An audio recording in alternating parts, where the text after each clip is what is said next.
Thank you for that wonderful question. We'll be right back. Uy, ayoko kasi maiiyak ako.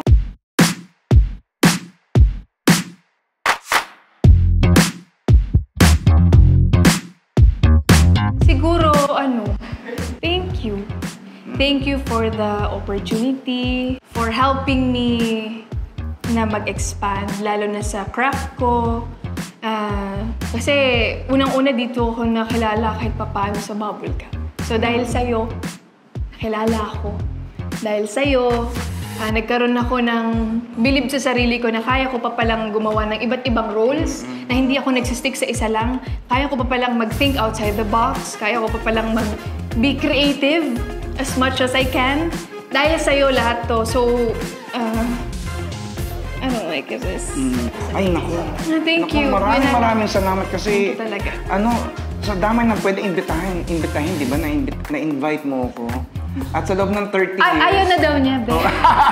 At sa loob ng 30 years, alam mo yun, hindi ka bumitaw. Oo. Hindi ka bumitaw na magpasaya ng tao. Kahit sa dami ng pinagdadaanan natin, di ba, dumaan ng mabibigat na problema, yung pandemic, nandiyan ka pa rin, at patuloy ka pa rin nagpapasaya ng maraming Pilipino at mga kapuso. At grabe, hindi lahat nakakaabot ng 30 years na ganyang patuloy na nagpapasaya ng tao. So, keep it up. Keep it up. And God bless. And keep on doing what you're doing. And always keep. Yeah, we'll be right back. Oh! Nagiging emotional ako dito kay BG. Oo. Siguro lang. BG.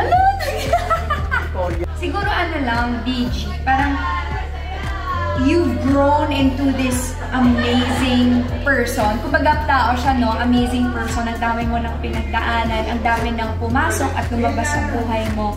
But then, you're still here, you're still going strong talaga. And eto lang, I'm amazed with your power to bring joy to a lot of people. And hindi lahat nagagawa yan. Kaya, thank you so much, BG, kasi naging parte ako ng buhay mo. Kaya, long live, BG.